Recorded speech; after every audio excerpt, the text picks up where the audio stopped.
dia a todos vocês. Bom dia. É uma grande alegria estar aqui. É uma grande alegria de verdade mesmo. Estamos aqui entre irmãos. Nenhum de nós aqui tem conhecimento profundo.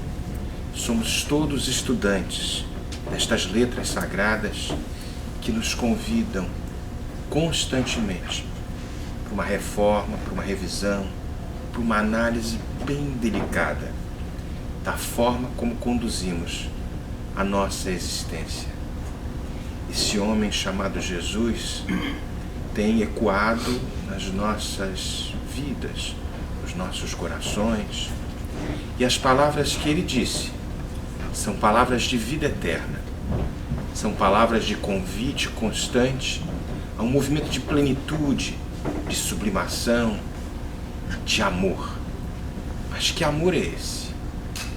Alguns nos dizem que o Sermão do Monte era uma questão utópica, que eram coisas de um religioso fanático. Algumas outras pessoas dizem que estas palavras que ele proferiu a 1 quilômetro e meio do lago de Genezaré eram coisas reservadas aos finais dos tempos, quando o mundo estivesse próximo a acabar. Mas, na verdade, aquele sermão, ele ecoa dentro de nós, muitas vezes mal interpretado, naquela linguagem do aramaico, do Tiberíades, onde carrega, muitas vezes, é uma linguagem muito concreta. Ela buscava nas figuras para trazer a explicação dos ditos daquele povo, e utilizando-se de figuras muito concretas, diferentes da nossa linguagem atual, que é muito abstrata. Nós fazemos muito florilégio, construímos algumas imagens e pretendemos, às vezes, na interpretação do que sentimos, e escrevemos desta forma. Paulo de Tarso nos diz que a letra mata, mas o espírito vivifica. O que significa isso dizer? Muitas vezes aquele que está trazendo, nós conversávamos no caminho para cá, aquele que está trazendo as suas mensagens tem um sentimento, tem um pensamento, mas na hora de colocar aquilo no papel, sem dúvida ele já perde alguma coisa. Quando aquilo passa adiante, nas traduções que virão, nós vamos ver que o sentido muitas vezes não corresponde ao sentimento, ao pensamento inicial daquele que promulgou, que deflagrou aquela mensagem. Quantas e quantas mensagens evangélicas foram desvirtuadas por uma interpretação literal. Muitos de nós temos hoje uma compreensão da doutrina espírita, do livro dos Espíritos, diferente de quando nós lemos pela primeira vez. Por isso o convite constante, estude sempre. Kardec nos falava isso. Espíritas, amai-vos e instruí-vos. Esse processo de instrução, ele é um processo muito grande. Hoje você lê uma frase, uma questão que foi trazida por Kardec, e os Espíritos trazem uma resposta. Quando o estudo passa a ser aprimorado mais e mais e mais, você vai interpretar aquela resposta de uma forma diferente. Porque houve a complementação de outras obras, a literatura que Chico nos traz, que nos trouxe, Divaldo Pereira Franco, Ivone Pereira e tantos outros. E estas complementações acabam embasando, de repente, uma resposta que os Espíritos deram, e a gente fica um pouco no ar se não nos aprofundarmos nestas questões. Por isso as letras sagradas, e principalmente o Sermão da Montanha, têm uma grande importância. Eu separei aqui, vou ler aqui junto com vocês, para não ficar torcendo muito o pescoço. Eu achei interessante o que Luiz nos trouxe a respeito de Gandhi. E ele realmente falou isso, Luiz. se todos os livros se perdessem e sobrasse apenas o Sermão da Montanha, nada se teria perdido. Mais adiante, um pouquinho, Gandhi é convidado na Inglaterra, porque o seu trabalho começa a surtir efeito, para fazer uma palestra, passar as suas ideias. E ele fala com profundo carinho e respeito de nosso Senhor Jesus Cristo. Em alguns momentos se considerava um discípulo do Cristo, mas não dos cristãos. Então, muitas das vezes ele falou isso, publicamente. Cristo é o amor encarnado na forma, é a expressão do Criador na Terra. Mas vocês cristãos são tão complicados. E nós espíritas somos cristãos também. Porque a gente tem as nossas coisinhas, os nossos detalhes. Por isso a instrução, por isso o exame despretensioso, trazendo o orgulho, o egoísmo que ainda nos caracteriza. Vamos colocar ele um pouco no bolso. Não dá para a gente esconder, porque num determinado momento de conflito ele se aflora, ele aparece. São os nossos arquétipos psicológicos que eclodem. Outrora nós nos defendíamos com um tacape, com a faca, com a espada. Hoje a gente não corta mais cabeça, embora alguns cortem. A gente corta a cabeça de uma outra forma, com a calúnia, com a maledicência, com a fofoca, com a intriga, com a ira interna. Quem vai ganhar o argumento numa determinada discussão filosófica, religiosa ou política? Não, política e futebol parece que não entra. Isso a gente põe de lado. Mas o resto todo vale, porque essas discussões, quando são endereçadas de uma forma muito desprovida do conteúdo personalístico que todos nós carregamos, ela passa a se tornar muito interessante. É um convite à descoberta da verdade. Ninguém aqui quer provar o seu ponto de vista. Nós queremos descobrir qual o melhor caminho para que a gente possa seguir juntos, como nosso Senhor Jesus Cristo nos tem trazido. Como é que eu mando para frente? É assim? Não. Passar os Natal? Não. No capítulo 6 do Evangelho, nós temos o Cristo Consolador. É só para a gente dar uma pequena introdução. Vinde a mim, todos os que andais em sofrimento, e vos achais carregados, e eu vos aliviarei. Tomai sobre vós o meu jugo, e aprendei de mim, que sou manso e humilde de coração, e achareis descanso para as vossas almas, porque o meu jugo é suave e o meu fardo é leve. Isso está em Mateus 28, capítulo 11, versículo 28 a 30. E a gente vai um pouquinho mais à frente. Olha o Gandhi aqui. Acho que o Luiz leu o meu pensamento. Que eu tinha realmente vontade de trazer essa frase. Não precisamos nem repeti-la. Basta que a gente possa lê-la. Já foi dito inicialmente e trouxemos aqui alguma coisa. Mas vamos seguir aqui. Propriamente no Sermão do Monte. Esse Sermão do Monte, as bem-aventuranças, não estão aqui categorizadas e classificadas de uma forma linear. Nós vamos trazê-las individualmente, numa sequência que o Cristo aparentemente nos traz, e trazer alguns pontos específicos de cada uma delas. Bem-aventurados os pobres de espírito, pois deles é o reino dos céus.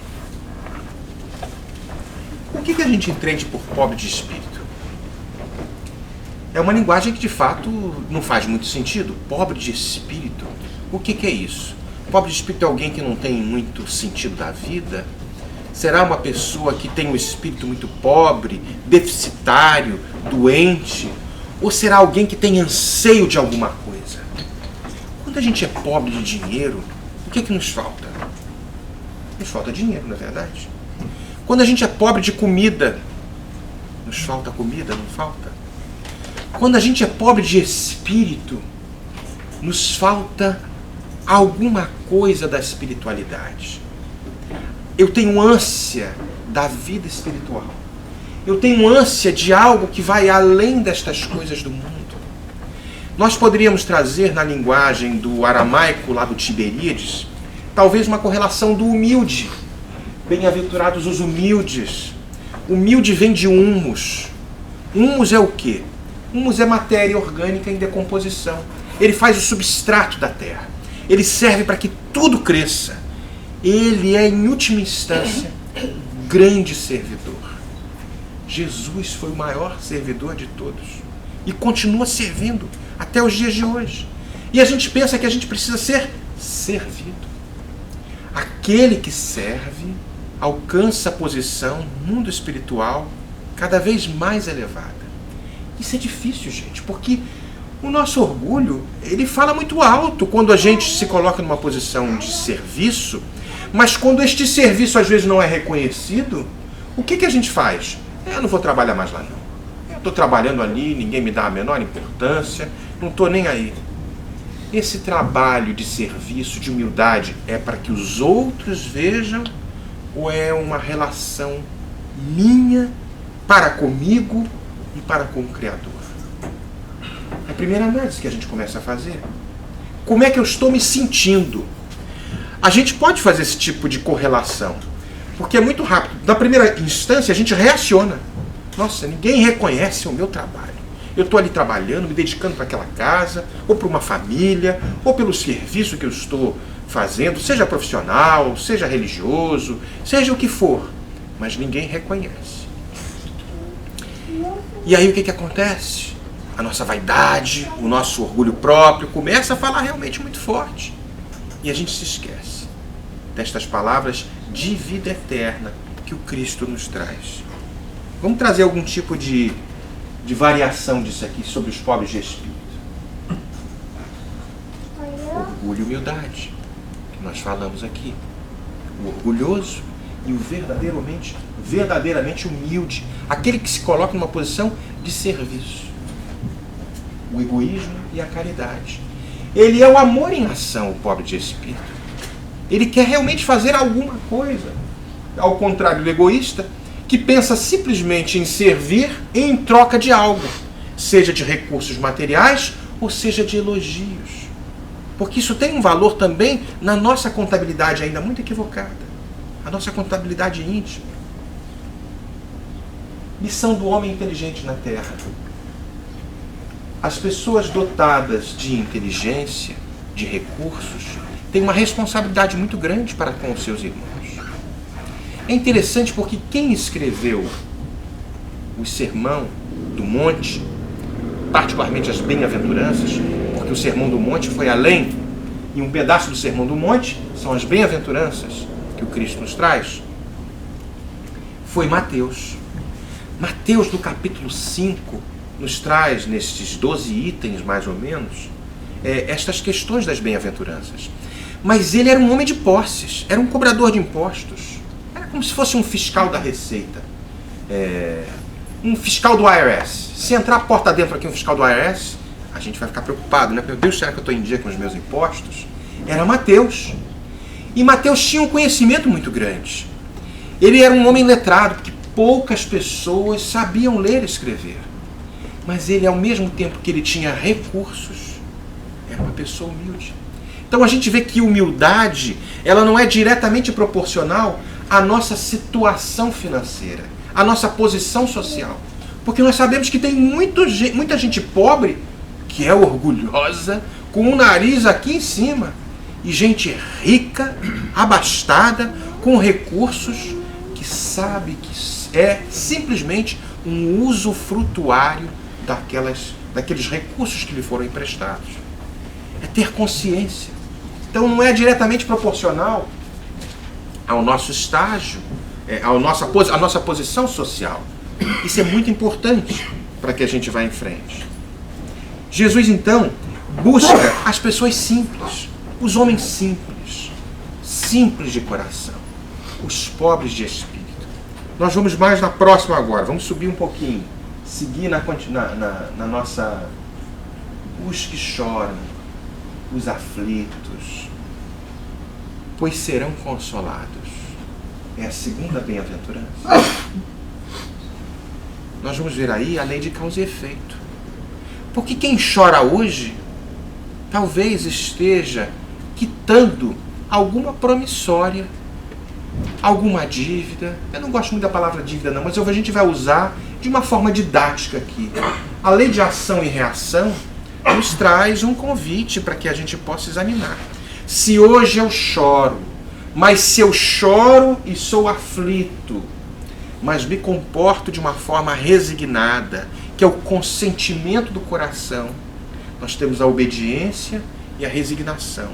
Um capítulo do Evangelho, perdão, um subcapítulo do Evangelho.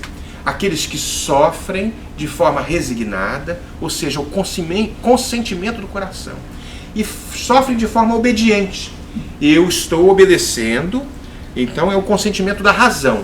Eu sei porque sofro, estou ainda obedecendo às questões do meu intelecto. Dando um pulo mais à frente, passo a ser resignado, porque não só obedeço às questões do intelecto, porque eu conheço a lei de ação e reação, como vou mais adiante, eu passo a sentir e a confiar de forma irrestrita em Deus. Tem uma razão por que eu choro. Agora vamos saber chorar, porque senão toda lição que não foi bem aprendida, ela tem que voltar. Eu acho que ninguém quer ficar em recuperação aqui, em matemática, em português. Quem é que lembra disso no Brasil, nas aulinhas? Então toda lição que não é aprendida, ela tem que voltar. Ela vai em frente. Opa. Vamos fazer agora um desdobramento dos que choram e os aflitos. Lei de causa e efeito. Justiça das aflições, como nós falamos. Esquecimento do passado, porque se a gente sabe exatamente, eu estou sofrendo porque eu degolei a minha sogra no passado. Se ela lembrar, você está muito ruim ainda. Imagina, meu Deus do céu. Então a gente se esquece para que haja um determinado mérito. Para que haja mérito. Meu Deus, e quando há o mérito, o esquecimento do passado, com uma confiança irrestrita em Deus, este mérito cresce. É como se fosse, meu Deus do céu, ele já interiorizou este sentimento, este pensamento, de forma tão profunda que não é necessário que o passado venha à tona para que ele possa reacionar de forma obediente, consentimento do intelecto. A gente primeiro tem um consentimento do intelecto. Ok, estou sofrendo, alguma coisa aconteceu comigo. Eu não sei propriamente dito o que foi, mas alguma coisa, alguma ingresia eu tive com a minha sogra. Ingresia não existe essa palavra não, a gente acabou de inventar. Né? Então alguma catraca eu tive com aquela pessoa. Mas hoje eu sou mais resignado, eu sou muito mais consciente. E aí passado nos ajuda realmente. Porque existem situações extremamente dolorosas que se fossem apresentadas para cada um de nós, poderíamos realmente nos encontrar numa situação extremamente desconfortável. A felicidade não é deste mundo. Ainda não é. Mas ela pode começar aqui. Tudo depende de como nós vamos reagir. Como nós vamos ser proativos na direção desta dor que ainda faz parte da minha vida. Muito difícil. Eu sei, gente, que é muito fácil falar. A gente que está aqui em cima fala, será que ele faz isso tudo? Eu estou igualzinho a vocês. Nós somos todos iguais. Por isso que no começo eu falei assim, vamos conversar, embora seja um monólogo, só eu que fale. O que eu falo aqui para vocês, eu falo para mim. Porque aí está a grande dificuldade. Se nós conseguirmos vencer esses steps, esses degraus, olha, tenho certeza que na próxima a coisa vai ser mais fácil. Os gigantes da alma. Tantos sofredores, nós falávamos ontem num evento da Joresp, no Cantinho de Luz, gigantes da alma, espíritos encarnados, que sofreram profundamente aqui na Terra, nos trazendo exemplos de muita paz, de vida eterna, de muita sublimidade. Jerônimo Mendonça, citamos ontem como um exemplo, e o Cristo Consolador. Tenhamos esperança nestas palavras de vida eterna, como falávamos anteriormente. Seguimos mais um pouquinho em frente. Os mansos ou os brandos e pacíficos, porque herdarão a terra. Vamos desmembrar esses mansos e pacíficos. A afabilidade e a doçura, a paciência, a obediência e a resignação. Quem é manso, quem é pacífico, é um amigo da paz. O manso, ele pensa na paz, ele sente a paz. Se ele não pode ajudar numa situação de conflito, ele vibra. Ele se debruça em cima de uma atitude em conexão com o maior, com o ser supremo que é Deus. Ele é doce, ele é afável, ele também é paciente. Ele é paciente porque ele espera. Existe uma mensagem belíssima no livro, no Evangelho segundo o Espiritismo, que quem escreve é um espírito amigo, que na verdade eu acho que é Joana de Ângeles, segundo o Divaldo tinha falado alguma vez, que a dor é uma bênção, e a mensagem é esta, a paciência. A dor é uma bênção que Deus envia aos seus eleitos. Não vos aflijais, pois, quando sofrerdes, mas ao contrário, bendizei, ó Deus Todo-Poderoso, que vos marcou pela dor na terra para a glória no céu. E sede paciente, e vai em frente, e vai em frente. Então tenhamos paciência, com brandura, com pacificidade, e sejamos obedientes, numa atitude de obediência às leis e de resignação, quando o consentimento do coração passa a fazer o casamento entre o intelecto e a ponte emocional. Este é o grande desafio. Esta ponte que liga o nosso intelecto ao nosso coração parece aquela ponte que vai de São Francisco ao Havaí, longe, que não existe ainda. Mas a gente pode construir. Ninguém vai se meter lá para começar a fazer ponte do Havaí a São Francisco. Mas a gente pode imaginar alguma coisa que parece hoje muito difícil, intransponível, não factível, que possa ser construído dentro do coração dos homens, ligando aqui e aqui, coração e mente, as duas asas do crescimento espiritual, para que a gente possa seguir em frente. E o mundo de regeneração, ele será dos brandos e pacíficos. Quando ele fala que os brandos e pacíficos herdarão a terra, já não cabe mais em nosso planeta atitudes beligerantes, belicosas, mesmo dentro do movimento espírita, que nós nos consagramos às vezes tão escolhidos e eleitos pelo Senhor Jesus, somos ainda os mesmos. Somos os mesmos dilapidadores da paz alheia, envergando roupagens novas, situações distintas. Somos aqueles que caluniaram, esquartejaram, pintamos e bordamos, na verdade. E a mensagem é tão poderosa, por isso que veio para esta turminha aqui que somos todos nós. Espíritos ainda canhestros, difíceis, recalcitrantes nas coisas do orgulho, que precisaram de uma mensagem poderosíssima, capaz de iniciar esta ponte, usando o intelecto, ligando o intelecto ao coração. Uma grande educadora chamada Sandra Borba, do Rio Grande do Norte, uma vez na Federação Espírita Brasileira, nos tempos antigos, um dos presidentes era Francisco Thyssen, e era um presidente muito querido, e eles eram muito amigos. E a Sandra Borba, que é uma sumidade em educação, perguntou uma vez, ali nos jardins ali da FEB, lá em Brasília: Francisco, como é que é mesmo esta coisa de mundo de regeneração? Você teria uma explicação mais simples, mais interessante? E o Francisco Thyssen disse para ela de uma forma muito interessante e muito concisa: Sandra, eu acho que o mundo de regeneração é um mundo onde nós vamos poder evoluir em paz. Interessante essa afirmação dele. E a Sandra falou assim: engraçado. Não é que vai ser uma maravilha esse mundo de regeneração, mas este mundo de provas e expiações vai dar lugar a homens, a personagens que habitam a face da terra, homens e mulheres, mais brandos, mais pacíficos. onde o diálogo se entrará sempre em questão, quando as questões políticas, filosóficas e religiosas tomarem conta dos ambientes de discussão humana. Então, vamos passar a evoluir em paz, com um pouco mais de tranquilidade. Nós vamos agora passar para, dando sequência também, vai para frente, vai para trás, já viu? Os que têm fome e sede de justiça. Isso foi um pequeno detalhe que André, na hora de colocar os slides, o negócio ficou meio... Ai, perdão, como é que eu volto agora? Os que têm fome e sede de justiça, porque serão saciados.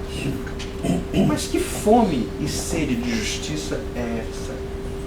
A justiça que Jesus nos traz nessa parte é uma justiça diferente. É uma justiça que é diferente dos padrões do mundo. É aquela que, mesmo que sejamos desfavorecidos, que seja a que vigore e a que seja feita. Pois quase todos nós procuramos aquela justiça que tem as suas preferências, os seus privilegiados, segundo as conveniências humanas. Esta justiça maior que Jesus nos fala é aquela que entende que só haverá paz, felicidade e harmonia no mundo quando a justiça do amor maior for feita. Deve ser boa e justa para todos, sem exceção. Fazer ao próximo o que gostaríamos que nos fizessem. Isso é um princípio de justiça muito interessante. Há uma dinâmica, te coloquei aqui, há uma dinâmica interessante nesta questão. Pois quanto mais nós nos preocupamos com o nosso semelhante, mais a providência divina se preocupa conosco. Essa é a justiça divina. Faz sentido. Faz muito sentido isso. E a gente segue um pouquinho em frente. Dos misericordiosos, lá vamos de novo, vai para frente, vai para trás, sobe. Um pequeno detalhe aí. Bem-aventurados os misericordiosos, porque eles obterão misericórdia, fazendo um desmembramento um pouquinho maior. Misericórdia, o complemento da brandura, o sacrifício mais agradável a Deus, um processo de não julgar, de não julgamento. A misericórdia vem de uma palavra chamada miséria humana, córdia de coração. É o coração de Deus na direção da miséria do mundo, das nossas situações momentaneamente deploráveis. É como se fosse um grande oceano, um grande mar, é um imenso mar de amor. E à medida como nós somos misericordiosos, fazendo uma pequena correlação nesta misericórdia humana, como um grande oceano, com água abundante, e a nossa misericórdia, dependendo do tamanho dela, é um pote, é um vasilhame. Quanto maior este pote, quanto mais mais misericordioso eu sou, maior é o meu pote, mais água eu posso retirar deste imenso mar de misericórdia. Então isso é diretamente proporcional. Isso é muito interessante. Passamos a ser mais misericordiosos verdadeiramente. O alto se mobiliza com a misericórdia de acréscimo. Muitas das vezes, nas nossas contas a pagar, nas nossas promissórias, quando voltamos a bem-aventurados os aflitos, porque choram e estão em processo de quitação, com esta lei de harmonia que rege todo o universo. Quando nós somos mais misericordiosos, através de um acréscimo de misericórdia, talvez algumas promissórias sejam eliminadas. Os seus pecados, os nossos pecados, foram apagados por muito amarmos. Isso é belo, gente, porque isso nos traz uma diretriz. Muitas das vezes nós reacionamos, nós temos as nossas vidas aí fora. Mas como é que a gente se comporta no dia a dia? Porque isso aqui praticamente não é uma palestra muito religiosa. Ela pode ser religiosa, mas a religião é de ligação com o divino. A palavra religião vem de religare, do latim. Vamos manter esse estabelecimento, esta ponte que nós queremos construir, daqui para com o mundo infinito, com esse mar imenso de misericórdia. Então, da forma como nós nos comportamos, vai, sem dúvida, mobilizar forças no mundo maior, onde já compreenderam que bem-aventurados os misericordiosos, porque obterão misericórdia. E aí a gente vai mais à frente. Libertação. Rompendo os grilhões do Espírito. E trazemos numa passagem de Marcos, que já falamos tantas vezes, da reconciliação mais próxima possível com os adversários, enquanto eles estão no nosso caminho, a fim de que o vosso adversário, os nossos adversários, não nos entreguem ao juiz, e que este juiz não nos entregue aos ministros da justiça, e que não sejais aprisionados. Eu vos digo, em verdade, que não saireis de lá, enquanto não houverdes pago até o último centavo. Uma interpretação literal destes textos sagrados teria, sem dúvida, uma significação diferente. Como é que alguém paga uma dívida se está preso? Ninguém paga uma dívida preso. Mas sobre a ótica da reencarnação, nós vamos ter um outro enfoque. A reconciliação, sendo misericordioso para com alguém que te ofende, estabelecendo uma linha de brandura, de não julgamento àquela pessoa e tentando estabelecer de uma forma mais rápida possível uma reconciliação. Porque estes amigos voltam neste ciclo de amizades ou de relacionamento para que a gente se ajuste. Um pai magnânimo quer que todos os seus filhos se amem profundamente. Somos todos irmãos, queiramos ou não. Somos todos irmãos. Então, enquanto ele está no seu caminho, enquanto nós estamos encarnados, a fim de que o adversário não nos entregue ao juiz. Que juiz é este? Juiz da nossa consciência. Desencarnei a minha consciência, as leis divinas, questão 621 do Livro dos Espíritos, estão esculpidas ali dentro. Aquilo clama por uma nova oportunidade. Eu quero voltar com ele. Meu Deus, o Flávio Zanetti está ali no fundo, me fez... Eu fui tão perverso com ele, eu preciso voltar, eu preciso me reconciliar com ele, meu Deus. Aí, Papai do Céu, tão bondoso, nos coloca, tá bom, meu filho, os bons espíritos, ou seja, o ministro da Justiça, vai programar, juntamente com você, uma nova existência. Você vai botar lá e o Flávio Zanetti vai passar a ser seu filho. Um filho difícil, porque realmente eu pintei e bordei com ele. Perdão, Flávio, te peguei para Cristo, né? O Mackenzie depois faz a edição e retira esse trecho da palestra. Então a gente volta de novo, né? Neste ciclo de reencarnação, até que o último centavo seja pago. A prisão é um novo corpo, é uma nova existência, para que a gente possa dar conta destas situações todas. E é interessante, quando a gente passa a perceber isso, a gente fica mais quietinho. A gente passa a prestar atenção nestas letras sagradas que não têm uma significação, se interpretadas do ponto de vista literal, nenhum sentido faz. Como muitos religiosos fazem a interpretação de forma pura e simplesmente literal destas questões. Mais à frente, para trás, de novo. Os puros de coração. Bem-aventurados os limpos, eu poderia dizer, e os puros de coração, porque verão a Deus. Simplicidade e pureza de coração. Deixar vir a minhas criancinhas. Pureza, pensamentos, palavras e obras. Deus é algo ilimitado, é o absoluto. O limitado que somos nós não consegue ainda perceber e ver com os olhos físicos o ilimitado, o que vai além. A gente quer muitas vezes colocar Deus, que é infinitamente grande, dentro de um potinho que somos nós. Então, o ilimitado não cabe dentro de um conteúdo limitado. Deus não é visto com os olhos físicos. Deus pode ser conhecido pelos olhos do coração. É uma linguagem figurada também, porque o coração não tem olho. Até que eu saiba, não existe. Para que a gente possa perceber isso, e na questão 11 do Livro dos Espíritos, Kardec faz uma pergunta mais ou menos assim: se nós teríamos condição de vermos, de conhecermos Deus.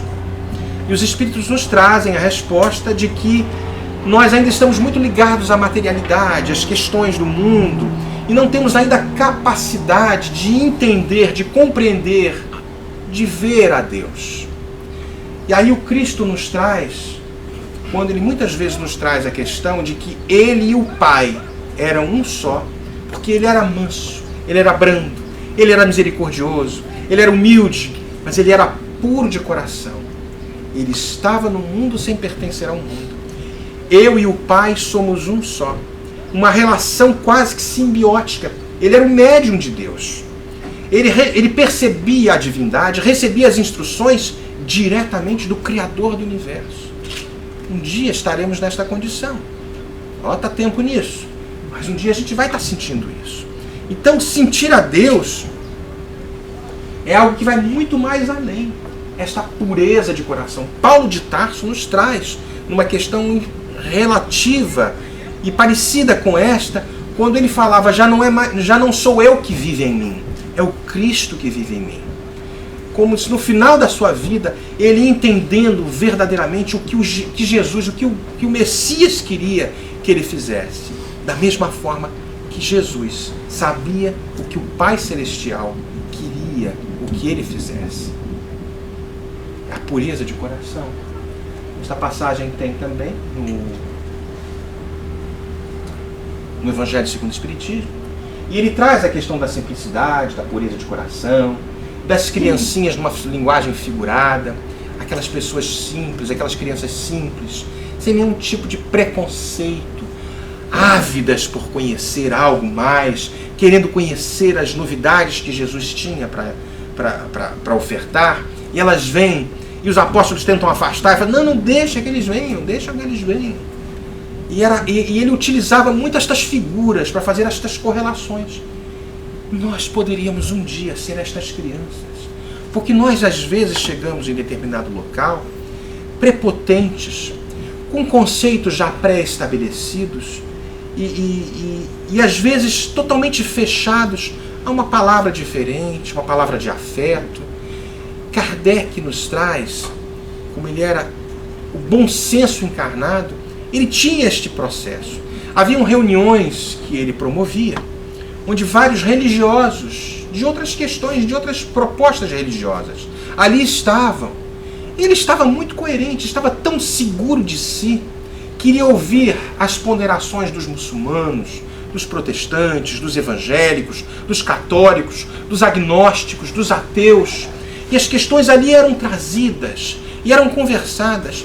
E a lógica associada a esta lógica, esta racionalidade, mas associada ao conteúdo do amor, da emoção, do sentimento que nos faz característicos, filhos de Deus, num determinado momento convidavam aqueles que pensavam de forma diferente a entrarem naquele caldeirão de ideias e chegarem às melhores conclusões, não para a sua fé religiosa, mas para uma linha central de pensamento que os encaminharia, homens, filhos de Deus, não importa a palavra que se usa, que se usasse, Alá, Jeová, God, Dieu, Deus, somos todos filhos desta criatura, que não é criatura, é o incriado.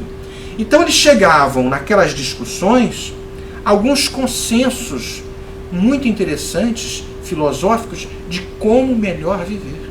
A ponto que Kardec fala a um padre, se você se sente ainda muito ligado a estas questões ritualísticas, ok, se é importante para você, que siga esta ritualidade, mas que preste atenção na essência que nos caracteriza a todos. A essência que nos caracteriza a todos é o ponto convergente onde todas as criaturas podem encontrar subsídio para bem viver. Na introdução do Evangelho segundo o Espiritismo, nós vemos isso. Logo na introdução, que existem 5 fatores que foram um motivo, 4 fatores, 5 fatores são os pontos principais dos Evangelhos de Jesus. Os 4 primeiros foram motivos de muita discórdia, porque a gente quer discutir e tentar chegar à conclusão do sexo dos anjos, a questão dos fatos de Jesus, das falas de Jesus, dos milagres, das predições, uma série de outras coisas. Mas o quinto é a moral evangélica, que esta é o terreno onde todos nós podemos nos misturar. Essa essência é para todo mundo, porque o bem, gente, é igual para todo mundo. Cada um de nós aqui pode professar uma religião diferente, mas a gente sabe o que é bom para a gente, obedecendo uma justiça. Cada um de nós aqui sabe o que gostaria de receber. Estou falando de um ponto de vista muito mais consciente, porque se a gente fizer a pergunta aqui, eu quero ganhar na lota, eu quero receber isso, eu quero receber um corpinho bonito e tudo. Estou falando de um ponto de vista transcendental, porque isto aqui são palavras de vida eterna. Jesus falou isso para o espírito imortal, não foi para o espírito encarnado. E ele falou, ele não falou dessa forma, mas eu tenho certeza que ele falou isso para um espírito imortal, que vai varar a eternidade com a sua imortalidade. E aí a gente segue um pouquinho mais à frente. Na última.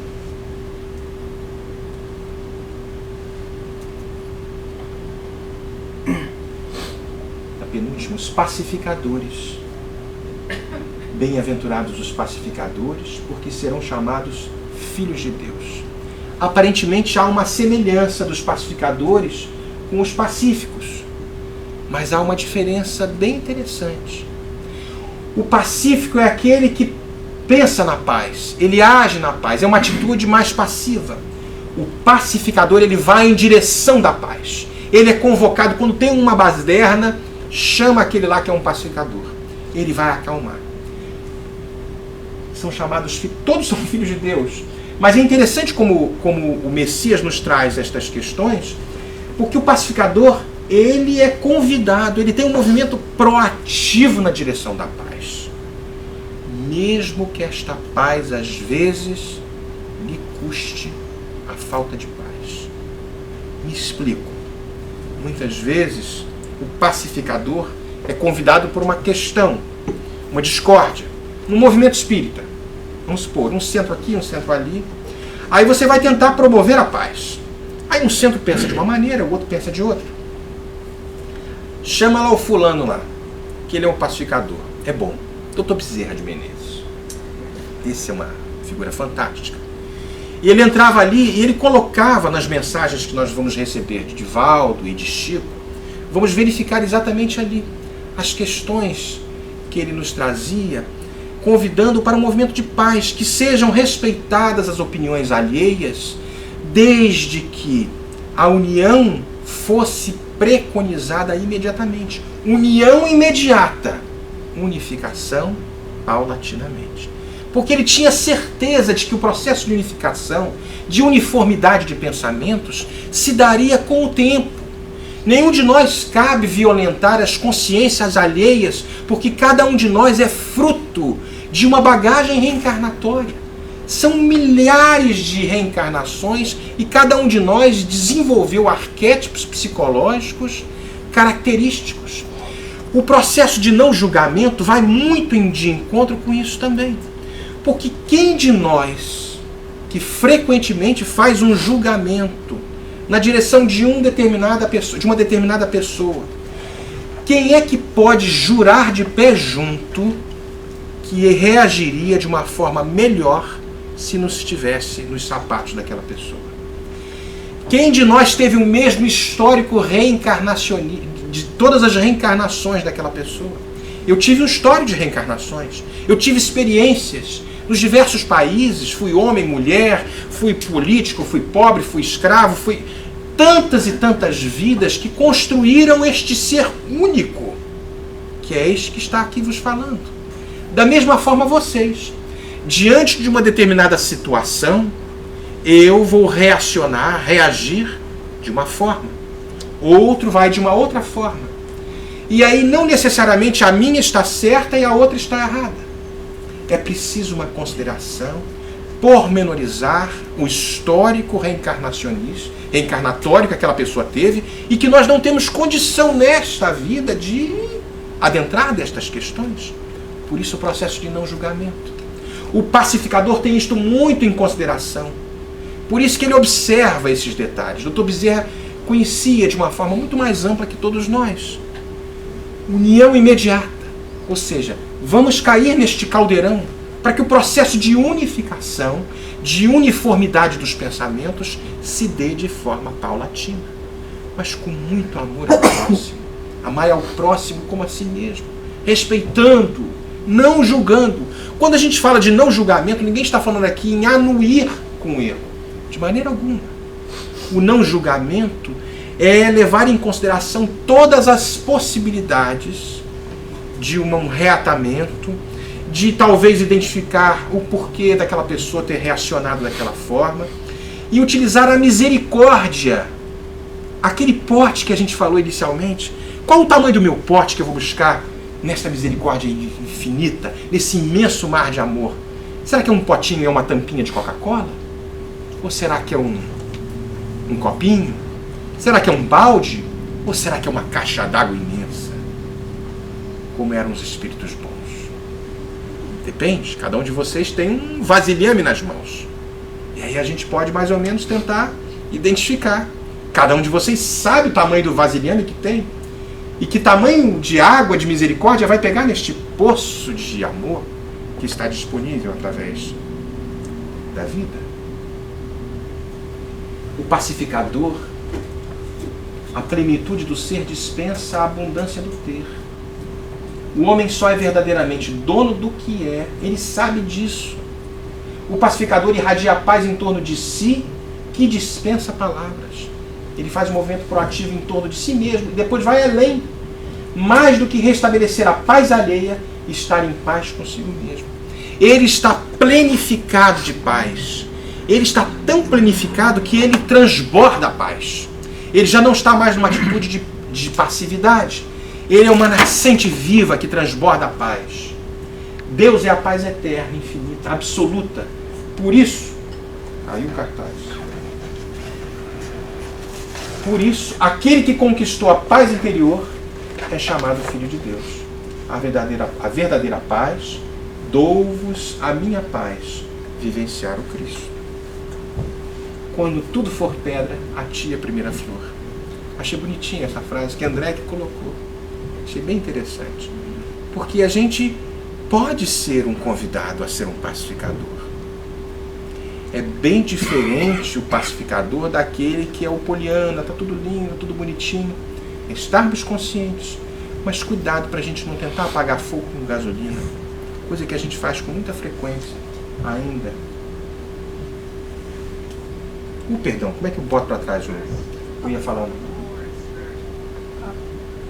Nós vamos trazer agora uma passagem que nós tiramos do livro, de um filme do Franco Zeffirelli, que eu acho muito bonita. E eu queria que vocês fizessem, é um vídeo que nós já apresentamos aqui uns 2 anos atrás, e eu me imagino, todas as vezes que eu vejo esta mensagem, eu me emociono muito, porque me imagino naquela época. É um exercício de imaginação, a gente não sabe verdadeiramente se a gente esteve, mas vai que a gente esteve, e a gente hoje ainda está aqui numa situação ainda tão complexa, tão difícil. Eu imagino aquele Rabi da Galileia, no Sermão da Montanha. Nós pegamos a passagem em inglês, um pequeno trecho do filme, tem legendas em inglês e em português. E vamos tentar nos imaginar sentados ali em volta e aquele homem falando pra gente. Eu acho que é bem emocionante. Não quero que vocês analisem isso simplesmente como um filme, mas tentem fazer um elemento, uma imagem, uma visualização de projeção, voltando ao passado. E este Sermão da Montanha ecoando dentro das nossas mentes.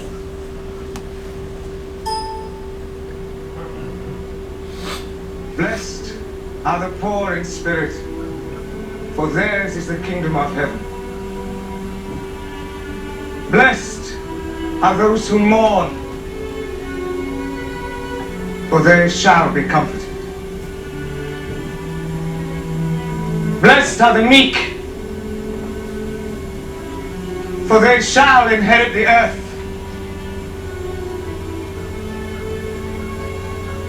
Blessed are those who hunger and thirst for what is right, for they shall be filled.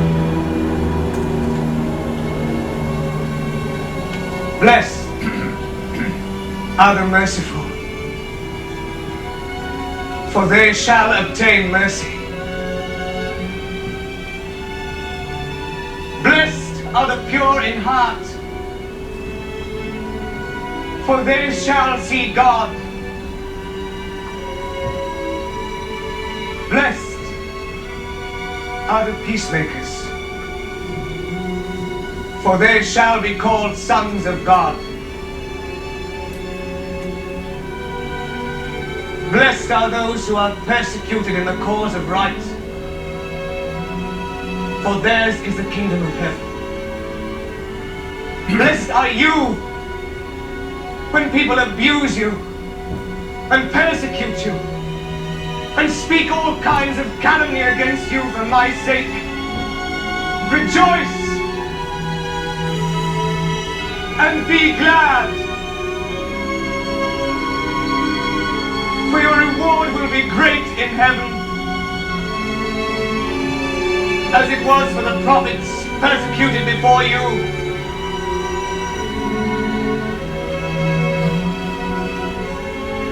In your prayers, remember your Father knows what your needs are before you ask Him. This is how you should pray. Our Father, who art in heaven, hallowed be thy name. Thy kingdom come. Thy will be done on earth as it is in heaven. Give us this day our daily bread, and forgive us our debts, as we forgive our debtors.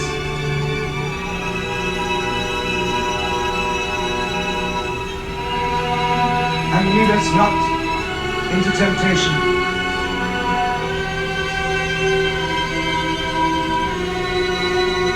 but deliver us from evil.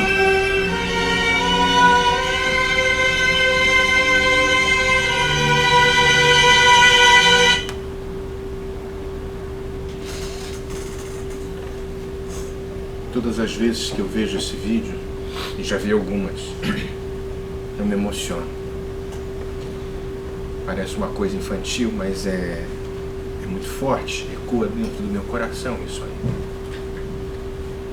Nesta atual existência, a gente recebeu esta mensagem que é a doutrina espírita, que nos faz entender de uma forma mais ampla o que talvez não tenhamos entendido lá atrás. É preciso ter sofrido muito para entender a significação do amor maior. É preciso ter experimentado muitas dores, muitas dúvidas, escuridão, trevas internas, para entender estas palavras deste homem. E ele não é só um religioso, ele é a carta viva, é o microfone de Deus. E tantos de nós ainda não entendemos, na essência, na sublimidade dos seus pensamentos, o que ele quis nos dizer. Desde o começo dos tempos, pela interpretação dos textos bíblicos e confirmadas pelo Espírito de Emmanuel, no livro A Caminho da Luz. Aquela comunidade de espíritos puros e eleitos pelo Senhor Supremo do Universo, onde Jesus era um dos seus membros eleitos. Ele já tomava conta de todos nós. Na essência ainda, dos rudimentos do processo do princípio espiritual, nem gente nós éramos, e ele já era um Cristo.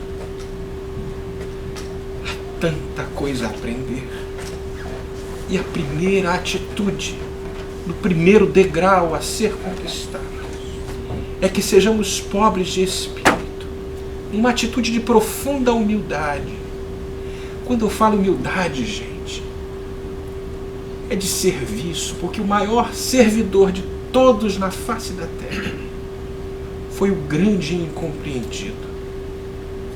E nós ainda tão vaidosos, tão orgulhosos, discutindo ainda as questões tão pequeninas, ligadas à nossa inferioridade, não nos damos conta da grandeza que nos destina, que é o amor deste homem. É preciso ter sofrido muito, é preciso ter mergulhado no fundo dos oceanos, na treva mais densa, para entendermos o que ele quis nos dizer, para que nós pudéssemos exemplificar um exemplo muito simples, que eu conto até numa outra palestra, mas me ocorreu agora. Havia uma família no interior de Minas Gerais. E esta família, muito pobre, de lavradores, de camponeses, possuíam 2 filhinhas. E numa briga, na casa onde falta pão, todos discutem, ninguém tem razão, esse ditado é popular no Brasil, esta família se separou. E aquela senhora, Dona Bilica, se afasta e vai para a cidade de Três Corações. Ela estava nos arredores de Três Corações, buscando trabalho, uma condição melhor de vida, que não encontrava. A seca, as condições da lavoura estavam realmente bem deficitárias ali. E seu Arthur, o seu marido, uma briga daquelas que ninguém gosta de ver, a mulher sai para Três Corações com as suas 2 filhinhas, achando que ia encontrar alguma coisa melhor. É um movimento que todos nós fazemos, é natural, tentando buscar, sair do problema e buscar a solução. Naquela cidade ainda, 30 anos atrás, 40 anos atrás, bate de porta em porta, tentando buscar de alguma forma as mensagens, um trabalho digno, honesto, porque ela tinha 2 bocas para alimentar. Os dias eram passados e ela acabou comendo restos de comida nos lixos que ficavam próximas de uma padaria ali, onde o padeiro se compadecia mais ou menos e deixava ela comer algumas migalhas e separar para aquelas meninas. Mas a dor era muito grande. E ela lembrava-se de um discurso do padre daquela pequena paróquia, onde ouvia que bem-aventurados os aflitos, os que choram, porque serão consolados. Ela era uma pessoa que não falava, era analfabeta, não sabia ler, mas aquela parte específica das bem-aventuranças a tocava muito profundamente. O tempo passa-se, mais alguns dias, e ela caminhando numa rua de má reputação, naquela região metropolitana de Três Corações. Uma moça a acolhe, muito arrumada, com muitos balangandãs, e ela não percebia que estava entrando dentro de um prostíbulo. Mas aquela moça o acolhe as crianças e vai colocando as meninas ali e tudo. E passa-se 1 dia, 2 dias, ela é alimentada, toma banho, e a mulher coloca as regras da casa. Minha querida, aqui, nesta casa, quem não trabalha não come. E ela entendeu o recado. E ela cai na prostituição para alimentar aquelas meninas. O tempo vai passando e ela se tornando cada vez mais dura, esquecendo-se daquele discurso que o padre falava: bem-aventurados os aflitos, porque serão consolados. Cada vez mais dura, a sua filhinha mais velha ingressa também na prostituição. E a dor torna-se devastadora naquele núcleo de 3 pessoas. A mais novinha ainda não tinha condição de estar nesse tipo de métier. Num determinado dia, às portas do bordel, ela ali, magrinha, esquálida, muito feinha, tadinha. Passa um grande amigo nosso que trabalha no Lar Fabiano de Cristo, que é uma instituição, talvez uma das maiores do Brasil, privada, que faz a caridade. É uma obra belíssima, é uma outra palestra que a gente conversa, que a gente faz. E ele percebe aquela mulher, estava andando com a sua esposa, e aquela mulher tem um impulso de se ajoelhar na frente dele e cai em choro profundo. Moço, me ajude, eu não sei mais o que fazer. Aquele homem vai, aquele grande amigo, a levanta pelos ombros. Calma, minha filha, o que foi? O que foi? Ele morava ali, que ele estava a serviço, era um militar. E ela contou a sua história, com detalhes, não teve vergonha. E aquele homem profundamente cristão a acolheu, a recolheu para as instalações do Lar Fabiano de Cristo, onde tinham unidades espalhadas em todo o Brasil, onde um plano de qualidade de vida foi desenvolvido para aquela senhora e as suas 2 meninas. Aquela mulher é soerguida da lama em que se encontrava. E aquele homem saiu, foi transferido para uma outra cidade, e muito tempo não havia, mas ela era uma mulher diferente. Mas ele nunca mais tomou contato com ela. Alguns anos se passam e ele volta à cidade, a serviço também do exército. E, para quem conhece cidade interior, geralmente tem um coreto no meio, na pracinha, onde as pessoas andam ali em volta daquele coreto. Tem a Furiosa, a banda, as meninas namoradoras vão para um lado, os meninos namoradores vão para o outro, naquele troca de olhares, vão saindo os casamentos, vão saindo as questões. Só as famílias de boa condição para os padrões que a gente tanto preconiza tinham o direito de passear ali. Ali era o local onde as pessoas de boa reputação podiam transitar. E ele estava ali, aos olhos do mundo, como se nós pudéssemos julgar o que aconteceu com uma ou com outra pessoa. E aquele nosso amigo estava ali com a sua família, caminhando naquele coreto, não tinha mais nada para fazer. Nessa época não tinha nem televisão, talvez. Ele andando ali. Quando ele vê Dona Bilica, era o apelido carinhoso que davam para ela, vindo com o senhor, seu Arthur, que era o marido, as 2 crianças e mais uma menininha de colo. Ele olha de longe, ela estava diferente, bonita, mais gordinha, preparada, com outro ar. E ele apressa o passo junto com a sua esposa. Vamos falar, olha a Dona Bilica. Quando os 2 se encontram, Dona Bilica, César, Dona Bilica, se abraçam profundamente e caem em choros, todos ali. Seu Arthur cai em choro também, porque ele foi buscado. O Lar Fabiano de Cristo fez um trabalho com toda a célula familiar, identificou a fonte de miséria profunda e fez o trabalho de reestruturação com aquela célula familiar que estava tão desagregada. O amor, a choradeira foi tão profunda naquele pequena pracinha, e ela repetia as palavras para o César: bem-aventurados os aflitos, porque eles serão consolados. Eu já estou emocionado, porque eu imagino aquela cena como foi emocionante. Não façamos os nossos julgamentos, sejamos as cartas de Deus, aqui e ali, tentando transformar primeiro a nossa vida, tão complexa, com arcabouços psicológicos tão distintos, mas que a exteriorização dos nossos problemas não sejam os meios atrapalhadores para que este movimento que sensibiliza o planeta inteiro, esse movimento cristão que a doutrina dos Espíritos nos traz, para que ela possa um dia ecoar em todos os corações, nos transformando em homens de bem, em homens de paz, bem-aventurados a todos nós, que possuiremos com plenitude todas essas bem-aventuranças que aqui foram exemplificadas. Muita paz a todos vocês e que Jesus nos abençoe.